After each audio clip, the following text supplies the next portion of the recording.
3, 2. All right, welcome to the Rival Sports Pod. I'm Glenn Freddy here with Joe Pastor. What's going on, buddy? Doing well, Glenn. How are you? Doing good. Caught up on a little Masters this past week and some Mets baseball, so I'm interested to dive in today. What did you think of the Masters? I didn't watch all that much of it, to be honest with you. What did you think? Well, I mean, watching Tiger limp around, that was a little bit disappointing, but I was actually always a Phil guy growing up against all the Tiger fans. I still root for Tiger now, but it was good to see Slim Phil out there still able to shoot a 65 on that course. But Tiger, he looked like he needed to be in an old age home by the end of that tournament. Yeah, I mean, it's a miracle he's out there in the first place playing after, when he's been with the accident. Even he was having health problems before the accident. I know a lot of people kind of look at like bulking up for golf. Seems kind of like ridiculous. Like I need to start really pumping iron to play golf. It's like you either see some of like the fattest guys in the world or like the skinniest little guys hitting the ball a mile. You don't really look at bulking up to be a golfer. But I don't know, man. Maybe he put too much stress on his body and he started breaking down. But you could see Phil. He's really slimmed out. And now he's 52, and he's really had like no health issues. He talked about it actually at the end of that round. It's like he really doesn't have any limitations. Yeah, so that's good for him. And it's I don't know if that's vindicating for him for all the years that he couldn't beat Tiger, but right now I guess good for Phil. Yeah, I thought it was interesting to see though this past weekend how the guy shot a 65 and. When you're in the Live Tour, they showed like one of his shots on TV. Like if this is Phil 5 years ago and he's shooting a 65, CBS is showing like every single shot. Like I didn't even realize it. I was just like following like the leaderboard, him going up and up the leaderboard. Never saw basically any of the shots he took there in the Masters. It was crazy. Guy's so blackballed. Yeah, I wonder why CBS cares. They must not. Who carries the Live Tour anyway? If you even wanted to watch that, It's on the WB. Oh, okay. Yeah, all right. It's not that easy to find. Yeah, I didn't even know how to watch it if you were interested. Yeah, I watched the last one with the one that Brooks Koepka actually won. Okay. And I was sending pictures to my buddies. I was like, dude, this course looks like awful. Like it looks like a muni. They were playing in like a resort course outside of like Orlando. Oh, okay.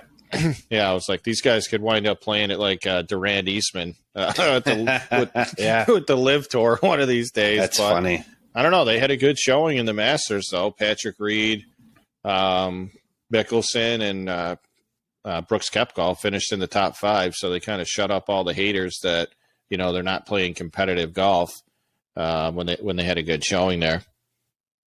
But yeah, it was kind of a boring Sunday. But just with the rankings, how long are those Live guys going to be eligible? To play in the Masters unless they've won it, of course. Yeah, I feel like they're going to probably have to change that ruling. Like you're going to have to give world golf rank points for Live events, especially if they have good showings at majors. Because you can't. I mean, they're probably not going to be able to keep them out forever. But yeah, you're right. Like Brooks Koepka, he came in second there. I think he's second or tied for third, depending on where he finished. But he's only eligible through like 2024.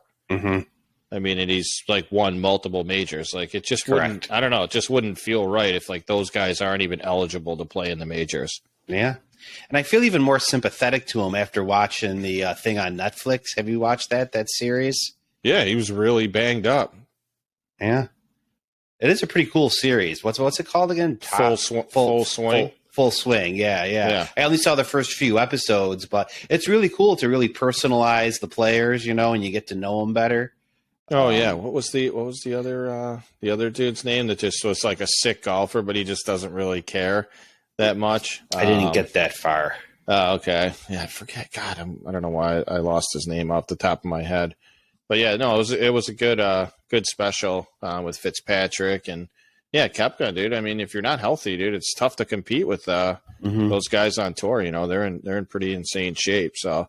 Well, we obviously have the PGA Championship coming here to Rochester in May, so I'm looking forward to going to that. I have tickets to Saturday right now, but I wanted to try to Try Okay. to see if maybe get the kids or something. We can go out there on like a practice round and see the golfers and have some fun. Should be a good time. I mean, I feel like Rochester's in a spot though where if it's not good weather, like they're going to really run the risk of like never getting like a major here again. Now that they switched the PGA from August to May, we really better hope for some good weather. So the PGA wants to come back. Yeah, I mean, just even looking now, it's like 70s this week and 40s next week, and May's not too far away. I know. I usually don't look more than a few days out, but man, I can't believe it's Is it really 40s next week? Yeah, some of the days, yeah. That's brutal. Well, at least it's baseball season, so the Mets aren't. We're not freezing cold yet. Start off with a 7-6 start. I'm interested to see your thoughts early in the season on this team and how they're doing. Well, on a positive note, we could beat the Marlins. I mean, that's, right. That's nice. But even today's win over the Padres was huge. Just to come back and win the series against a legitimate team, the team that knocked us out last year, with McGill going in there, having a solid outing, which, it's a lot of question marks were around him, but, he's got a couple wins so far. Going against Blake Snell too. Yeah, who you figured was due, because he had a bad start. It looked like looking at his numbers. So I was like, oh, this doesn't look good, because I was expecting maybe McGill comes down to earth and Snell pitches more like what he's capable of. But I didn't see the game, but I did see the result and saw the box score and stuff.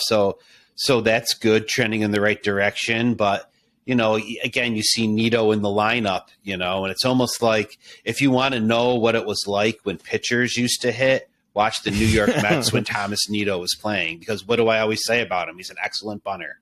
He's an incredible bunter. He had the best swinging bunt ever of his life the other night that stopped on the line. You'll never see that again, where two balls stop on the line in consecutive at bats. That was absolutely incredible to see that happen. That's like how the Mets are producing runs. Two balls that went a total of like 30 feet that stopped on the line. But yeah, Nito, I mean, I really don't know what they're doing. Like, I don't know what Showalter's doing with this guy. Like, we're brought up Alvarez. Like, I get it. He had 3 strikeouts in the game before that he played. But 2 out of 3 games, like, we're starting Tomas Nito. I mean, come on. There's a 3 out of 4? Yeah, is it 3 out of 4? Yeah, I think it's 3. I think it's 3 out of 4. Yeah, I mean, I don't know what we're doing. Like, I really don't know what we're doing. And his defense is – I know Buck loves his defense. Alvarez's defense hasn't been horrible. No, I mean, if you want to criticize Alvarez, he's had some ugly at-bats for sure. But I feel like this kid has so much pressure on him, like, to produce in, like, every at-bat that he comes up. It's correct. Like, dude, let's give this guy, like, a couple weeks in the majors before we deem him like not eligible to play, where we're going to bat a guy that's batting 150 ahead of him 3 out of 4 games. Like, it's absolutely insane. You could DH him too. We got Tommy Pham out there who, hasn't been terrible, but and at least when you get Nito out there, you have a puncher's chance, right? Alvarez, you mean? Oh, excuse me. Yeah, Alvarez. He's got a puncher's chance, right? Like, he could swing and get a knockout blow. Nito ain't knocking nobody out. No. Nito's a backup catcher. I don't hate the guy, but he's a backup catcher. He's not a starter. Yeah, I agree. Yeah, I don't hate him either, but he's brought in for a specific role, and we have like a young star like ready to go, and we're just sitting him on the bench. I mean, this was the time to play him. It's April and May. Like, let's see what the guy can do. We're winning ball games. He's not going to hurt you at the plate. He's only going to help us. I don't know. A lot of interesting decisions, because some of them, obviously, Mets not off to the greatest start, being Escobar. Again, Yeah. He's on the interstate, batting 1 something. He was playing bingo. He was batting like 070. Yeah, he's up to 111 right now. Yeah, he could be playing bingo again and be playing 079. But with that, I think we talked about this on the first episode, is like Beatty is tearing the cover off the ball. Correct. In Syracuse. I mean, he's hitting almost 400. I think he leads the league in home runs. Like at what point is this the guy that needs to play? Like, Mm-hmm. I don't know. I mean, I know it's early in the season. Baseball's 162 games, but it's also like the Robinson Cano effect. Like, I'm sorry that we paid Escobar, like, but Beatty's clearly a better ball player. Mm-hmm. I think Mauricio Or has more might be a potential. better option too. Yep, Mauricio, You know, Vientos, and Beatty are all tearing the ball up in Syracuse. mm-hmm. So I don't know when they're going to make some of these decisions. Like they're basically, I mean, when you're batting 400 at any level of professional baseball, like you have to force somebody's hand at some point. So I wouldn't be surprised if he doesn't come up sooner than later. But we can't we can't just keep running these guys out there just because we're paying them a good contract. Mm-hmm. Yeah. I almost makes me wonder sometimes, is there more to it besides the fact that Buck likes his veterans and likes his defense? Like, are they avoiding bringing these guys up for like future arbitration purposes and all these other things so they don't get that league time? Like, I would hope not. It doesn't seem like the way they're willing to spend money it is in that situation, but just trying to wrap my head around it, it's like, why would you possibly be in this situation? And then you start thinking about these conspiracy theories, like, oh, maybe they just don't want to get these guys their major league credits. Well, I mean, if that's the case, then we're going to be looking up at the Braves for a long time because that's like completely opposite how they've run their system. And those guys have developed early. Yes, they're young, but they got them playing time. Look at last year, how far they fell behind us, and we're still able to catch up because these guys weren't pulled up in September and October. Like they're on the roster, they're ready to go. They're not all superstars day one, but they're getting at bats. And they deserve to play. Like, these guys deserve to play. It's not like they're new minor leaguers. Like, how many stars do you usually see in AAA, like, that are playing? Not many. Right. They go from AA to the majors if they're stars, and they usually stick there. Like, Beatty, I don't know. Beatty really sticks out for me just because he's done nothing but kind of hurt his hand last year to get sent down, had an incredible spring. Correct. And is not like, and for the first 2 weeks of the year is just tore the ball apart and still can't make the lineup. Like, yeah, well, and you bring up, it doesn't make sense, because you bring up Atlanta. I mean, even think about Milwaukee. They had they have kids playing on their team too. Like, what was it? Was it the Mitchell kid that hit 3 home runs against us? Yeah. These guys aren't proven players. And you could argue also that Milwaukee's more desperate to win now because they're the type of team that's not in the position to retain their guys when they become free agents, that don't have the big payroll that teams like the Mets or the bigger markets have. But they're playing these young guys and it worked for them. I mean, Mitchell killed us. Yeah, dude, we're not hitting for average, and we got guys hitting for average that can come up and play. Correct. I mean, that's the thing that frustrates me is our innings are ending on either an Alonso home run, which he hit his 5th home run today, to lead the National League, but he's batting 200. Like, I mean, it's a home run or nothing. I know it's early, but outside of like McNeil, on a season-long basis hitting, like we don't have the like 280, 300 hitters. Like the Mets we're not moving guys around. And that's the way the Mets are built. The Mets do not have a lot of big long ball hitters. The idea of the Mets hitting is to put the ball in play and move guys around, and they're not doing it. Before today's game, the Mets were second to last. I don't remember if it was the National League or an MLB, but they were second to last in batting average with runners in scoring position. Yeah. I'm actually impressed. Hearing that stat, I'm impressed that they were 500 and you're second to last in batting average with, runners in scoring position. Yeah, no, I agree. I saw Lindor a couple nights ago. He had a nice double down the line with 2 runners on to kind of put the game out of reach. And, it was like one of those at bats where he finally has, like, he's not trying to do too much and hit a home run. Just took a nice swing. I really like his swing from the right side of the plate, too. His left-handed swing obviously is good, but he seems to try to like jack it way more often. Like where righty, he's got a lot more singles and doubles out of that side. Yeah. But even those guys have been letting us down. It was the play when Marte got hurt stealing. And And then what happened? There was one out, and then he struck out, and Alonso struck out. Was it against Milwaukee? I think it was against Milwaukee. Yeah, that was a bad series. Yeah, it was. And what are they doing with Marte? Yeah.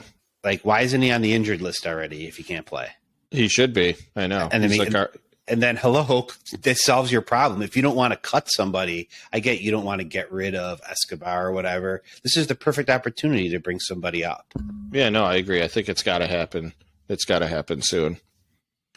Yeah, he was like the only one showing any signs of life too early in the season. So I don't know. It's going to be an interesting next few weeks to really see, because we've had this before where we're like digging a hole of just like batting average, and for some reason it seems like these Mets players go in like months long slumps and not just like a couple weeks and come out of it.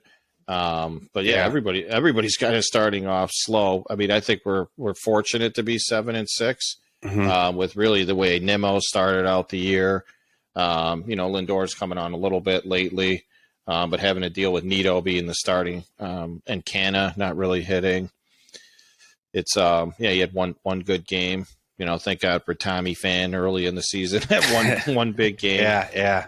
But yeah, I mean, it's obviously long season. A lot could happen, but our pitching, I mean, we're gonna have to score some runs. Yeah, let's just say that there's some question marks for sure. At least Peterson looked good. Today. Well, I pitched well. I didn't see him, but obviously did well out there. Yeah, Senga's looked good.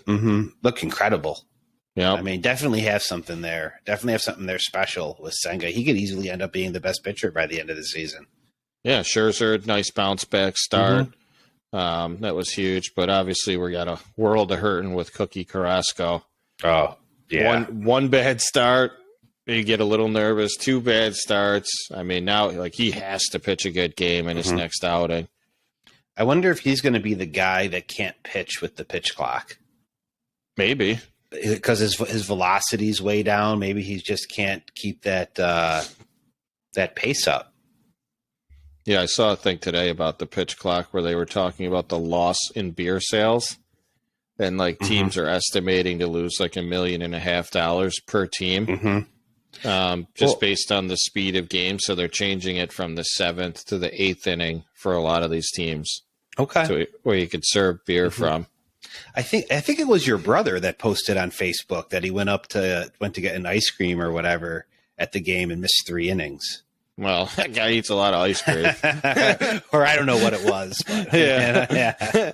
He might not like that, but yeah, I'm hoping he got more than an ice cream. Yeah. Could have been a hot dog. I don't remember what it was. He got the big helmet. I don't know. But he went to the concessions, and it came back. He said he missed 3 innings. But other than that, most people see that's one of the few complaints I've seen about it, and I could see that you would miss a lot. I mean, it's going by quick. I think it's great for the weeknight games to be able to catch it. But honestly, some of those are done before I even have time to settle down and watch the entire game. I feel like I used to sit down after running around at night and I'd be watching the 4th inning on. Now it's the 8th inning by the time I finally get settled in. So I got to go back and rewatch a lot of it. But yeah, I don't know. It'll be interesting to see when we go, because I don't really need it to be a 2-hour game. I like to enjoy the experience. I don't want to have to run to the concession and then miss 2 innings, like you said.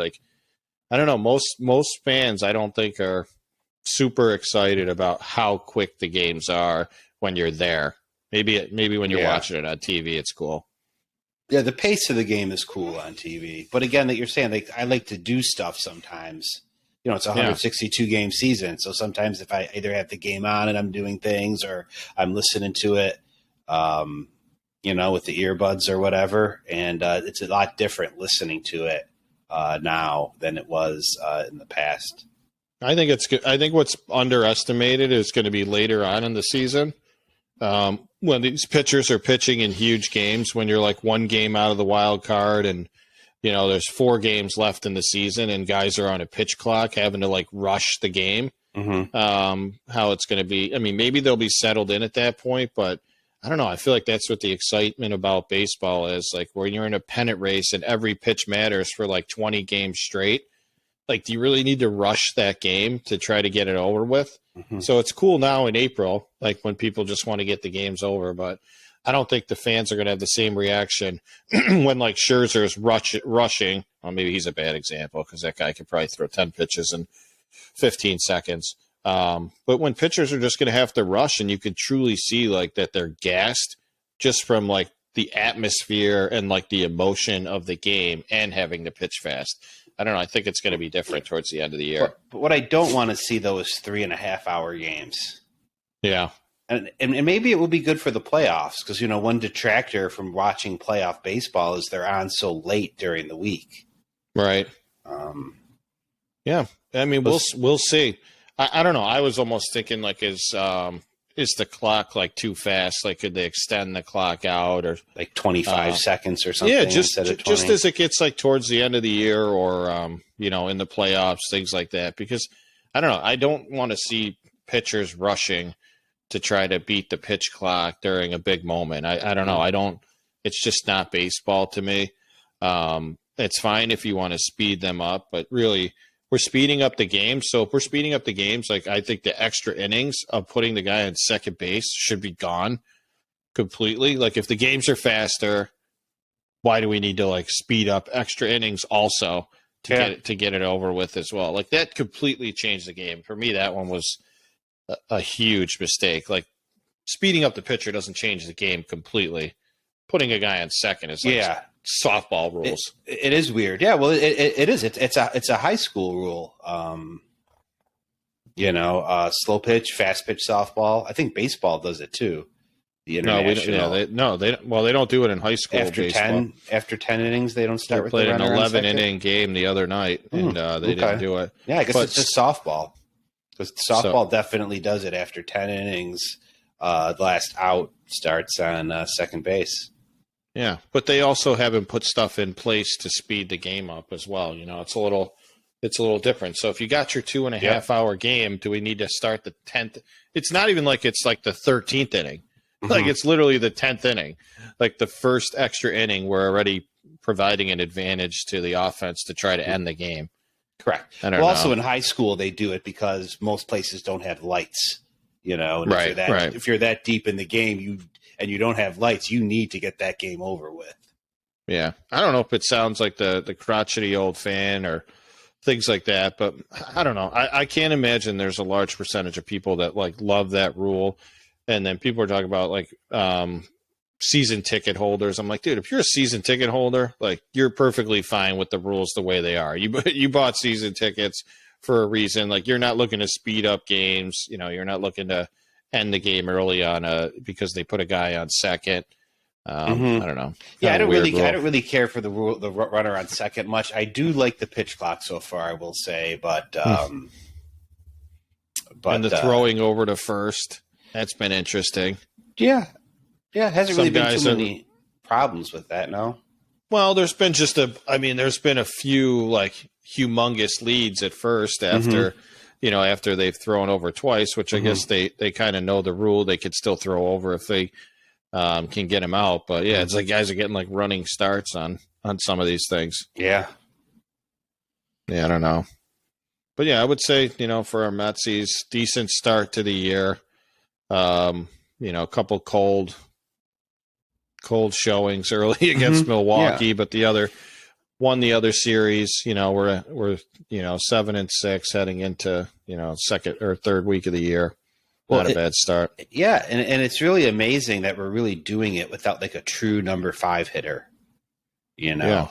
Especially with Marte out. Like and I've said it before. I would prefer McNeil batting up higher and Marte batting 5th. But with Marte out, now you're having like Mark Canha, bat 5 or.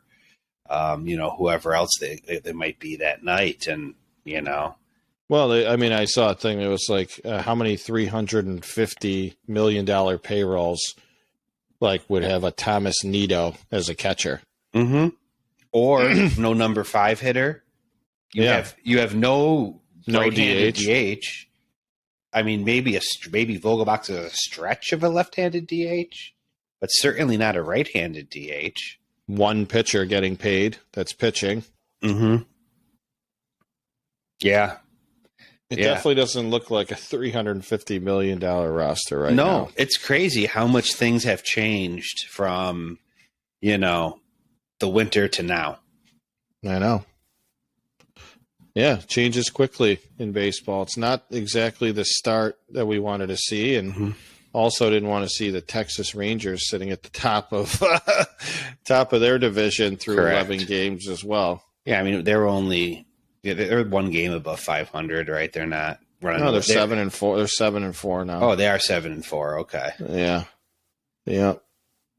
Our good buddy Jake that we decided to let walk. Well, at least they're not the Rays. Imagine if they were the team that was undefeated. That would be brutal. Yeah. He's pitched two straight games, 2 straight wins. Mm-hmm. I don't know, man. I know we talked about this when he's healthy. He's when the it best. first happened. We bet on a 40-year-old instead of a 33-year-old. So this guy better get his ass back soon and start doing what we paid him for. This could go down as like Nolan Ryan Part 2. Mm-hmm.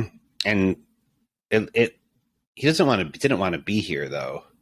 Well, DeGrom, we have if Uncle Stevie had the money to keep anybody here. Yeah. There's no way he would have walked if we could have said, if they offered him a contract that he couldn't refuse. There's a number for him that would have kept him here.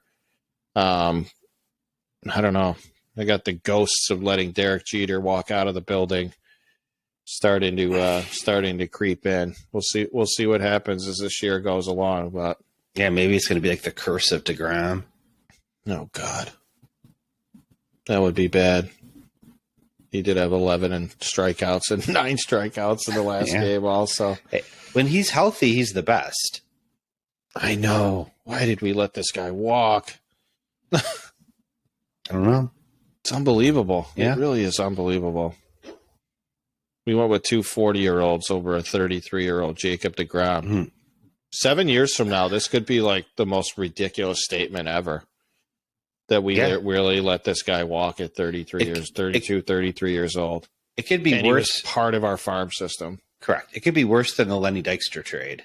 That's probably the coming to mind now, and there might be a worse one, but the worst Mets trades, the Lenny Dykstra Nolan Ryan for Juan Samuel, but he wasn't that good on the Mets. Yeah, I know, but I'm saying in hindsight. And, but at least you knew what you were letting go with DeGrom. You kind of knew what you were letting go with Dykstra. Yeah, nobody really wants any of the Mets usually. Yeah. Usually we're hoping to get somebody. We usually don't have guys that turn into just complete studs elsewhere that were on our team. But I mean, at least we got Jeff Kent for David Cohn. That's true. Yeah, that's true. Ryan Thompson, I think, was in that trade. Yeah, we've made some decent trades. Yeah. I don't know. This one could hurt. Yeah, definitely. It's a lot of it hinges on, like you were saying, what we get out of Verlander. Yeah, and these other guys. If the pitching staff is okay, it doesn't hurt as bad. No, I agree.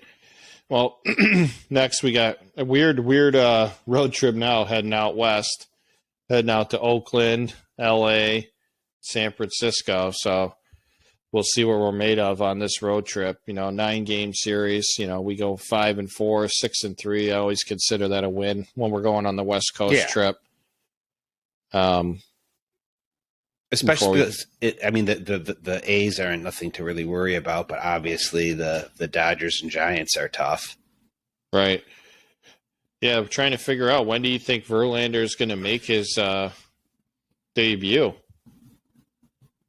They've been kind of I was trying to read up on it in the last couple of days, but Buck's kind of saying he won't come back next week, might come back the following week.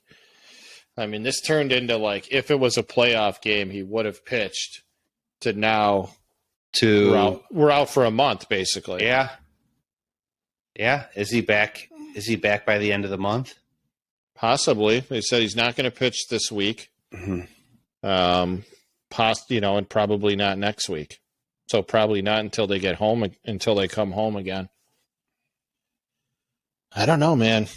It's definitely concerning. Oh yeah, it is. It is. But all that being said, they do have a winning record. They Out do. of everything that's gone wrong, that's like the good place in my head that I go. They still have a winning record. You have all the home runs from Alonso. Yep. Yep. Yeah, we'll have to go. We'll have to go to a Syracuse game. You might see Verlander pitching there. That's true. And with all that lineup. Yeah, I think this week they're away all week, and then next week they're home. But it's a short trip. Could even go on a weeknight or something. Go catch a couple innings of a game and then head back. It's a good idea. So what else is going on? Got some Knicks playoff basketball coming up. We do.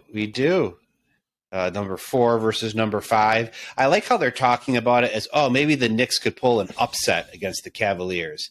The Knicks are the 5 seed and the Cavaliers are the 4 seed. It's really not much of an upset.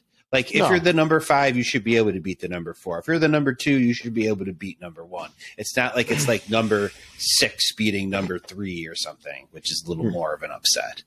Right. Yeah. I mean, this is the most exciting Knicks team in a while. Excuse me, getting into the playoffs.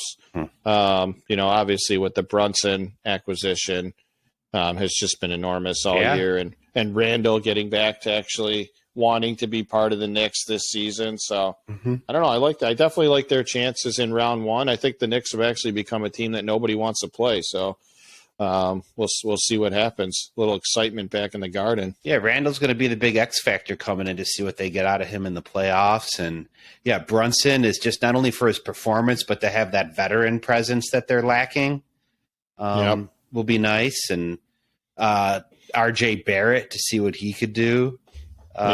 Quickly's can continue to come on. I mean, he had a great season this year. Where he kind of looked like he was tailing off last year. He came back strong. So yeah, it should be exciting. Saturday night, first game. I look at this as like the only time people start really caring about the NBA is during the playoffs.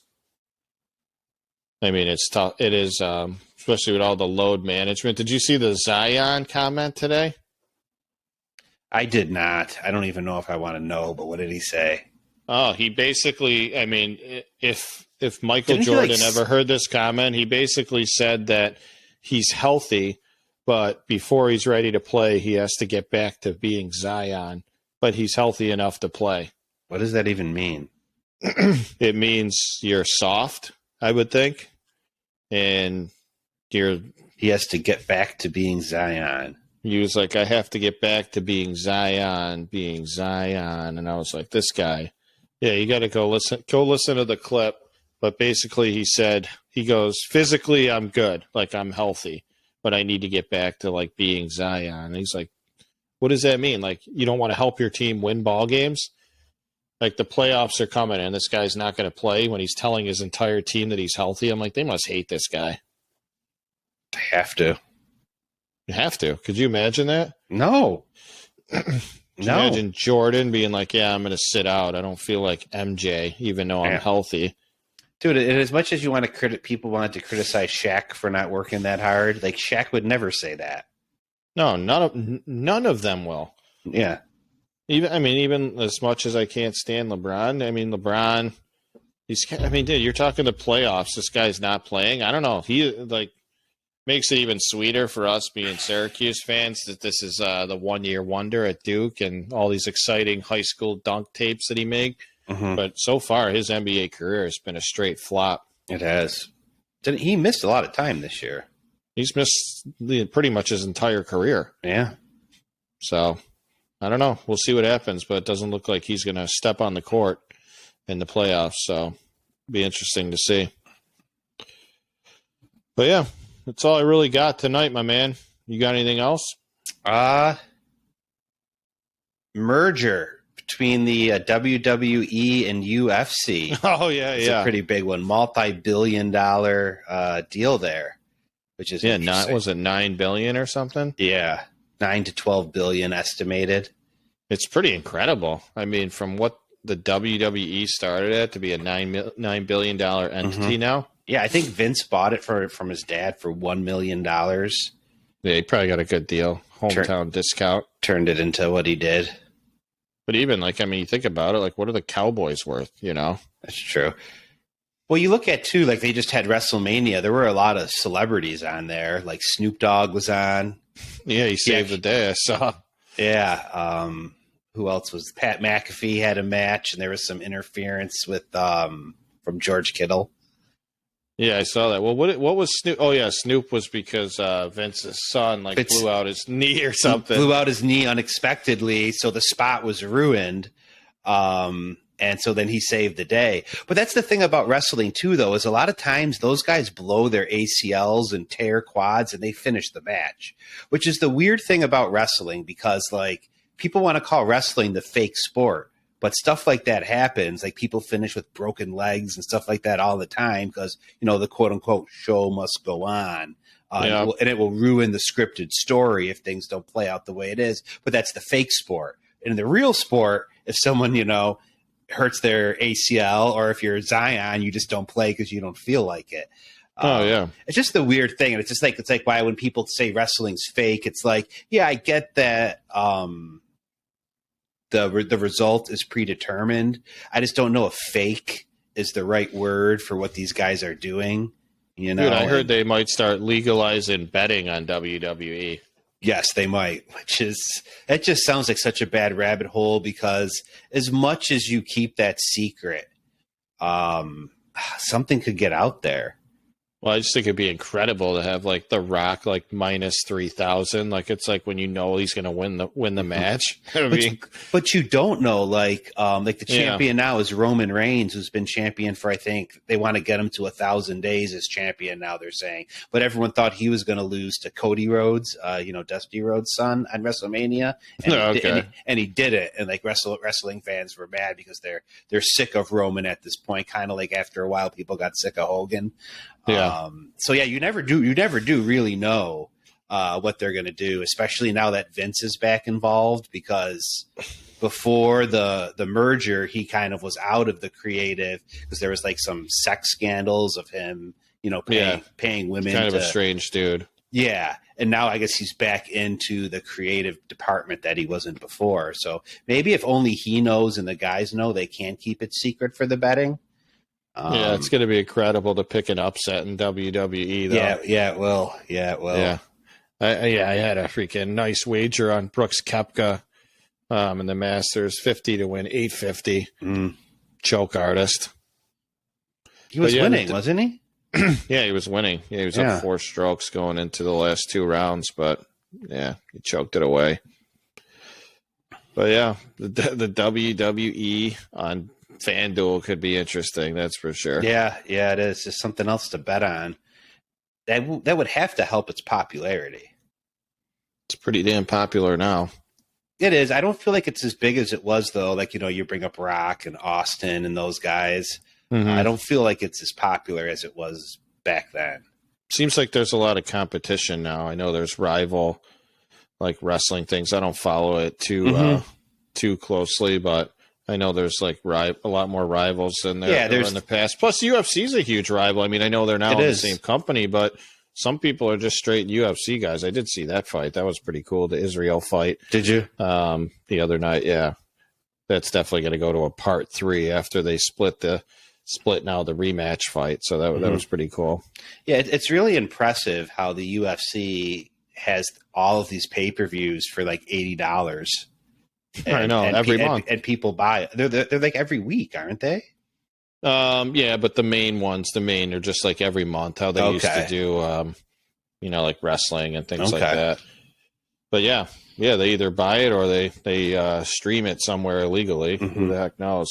I know I literally was just on Twitter and somebody was just broadcasting it. So I didn't pay to watch it or anything like that. Okay. I don't know if I'm breaking any regulations here, but I certainly didn't. I didn't steal cable. I just watched it on Twitter. But I'm it was just live streaming. I was I might as well watch this. What's up? Yeah. But that's all I got, my man. All right. All right. Well, hopefully the Mets keep it rolling along here, pick up a nice West Coast swing, and next time we talk, we're a few more games over 500. Yeah, maybe be in bed by midnight with the pitch clock. I know. Yeah, definitely will.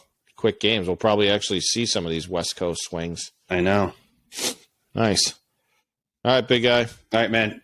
All right, see ya. See ya.